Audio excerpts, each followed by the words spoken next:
Hi there Aquarius, thank you for joining me for your monthly forecast for April. There's a lot of excitement around you as this month begins, and the pace of life is set to ramp up, that's for sure. But in the early days you'll still surf in the back of the new moon in the third solar house, and that occurred on the 30th of last month.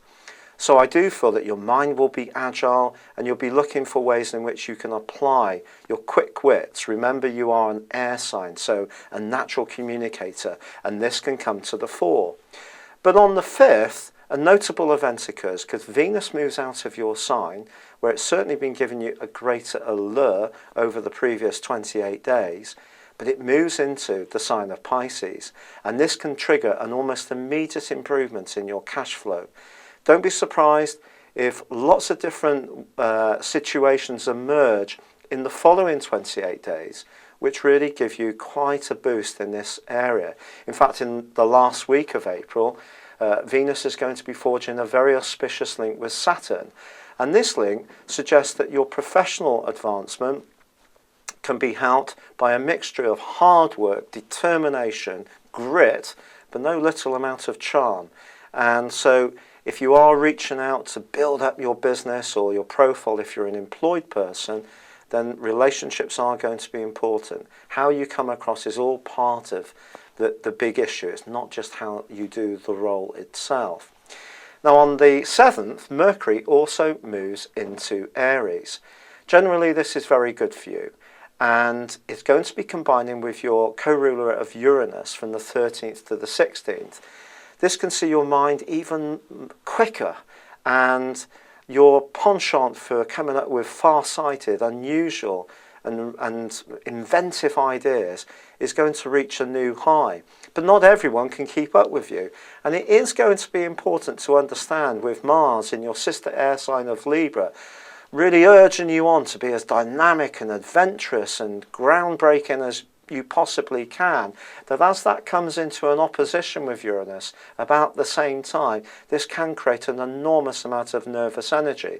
So if things don't go quite as quickly as you could want them to do, the frustration can be enormous, and it could be your nervous system which pays the price, and that can be a weakness in water carrier people, as can circulation. So it is going to be important to get plenty of rest, not get yourself too wound up with the excitement of what you're doing, but it could be a very engaging time. Opinions can be going back and forwards. You can be quite strident in what you're saying. Other people can be strident towards you. There is a lunar eclipse which occurs at the heart of the month too, and this occurs in Libra as well. And this is saying to you the things that you're wanting to change may come through knowledge. And if you're somebody who has a natural desire to soak up as much as you can, new ideas, novel ideas, or anything to do with technology can be very important to your future. They can give you a head start, and an openness to this is important. And there is a side to you that can be welded in the past. This is your fixed side, which astrologers tend to talk about a lot less. They always talk about Aquarius people being zany and different and unpredictable. Well, that certainly can be true to a degree, but there's that other side of you that likes to know where you stand, that in your personal approach can be very much routine based.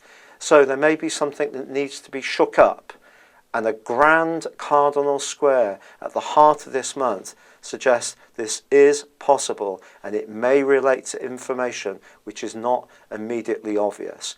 It could be to do with work. It could be to do with how other people see you. Maybe you are someone who is quick to point out the injustices in situations, but maybe someone else doesn't see you as being quite a noble person, gallant on your white charger, and may confront you with sides of yourself that you're not so aware of. And that can be uncomfortable, or perhaps emotions are going to be rising up from your subconscious, coming much more into your consciousness, and they need to be processed. And that's not necessarily going to be an easy thing to do. As the Sun moves on the 19th, Mercury on the 23rd, and a solar eclipse occurs on the 29th, this is all asking you to just step back, slow things down. The pace of life has been so frantic earlier in April, you may be gasping for breath. And they're saying, Just cool it down. Just withdraw a little bit from other people. Stay away from technology a little bit. Give yourself a time to find tranquility, peace, silence, and just let all the emotions and the activities that have occurred in the early part of the month just settle down on your senses, and then you can start to make sense of it. And as Venus does forge that wonderful trine with Saturn in the last week of this month, I feel that there could be some fundamental changes to where you're living, and it could be driven by an improvement in the cash flow, which I do think can come to you this month. But just one word of warning: when Venus makes its way through our second solar house, it can also give us the desire to spend money quicker than we can earn it. So just watch your desire side, because that can be ramped up, particularly from the 9th to the 14th, when Venus combines with Neptune, and you may find yourself attracted to all different forms of escapism, and not all of them may necessarily be good for your mind or your body, so be careful what you drink and imbibe. It's been a real pleasure being with you. Good luck and goodbye for now.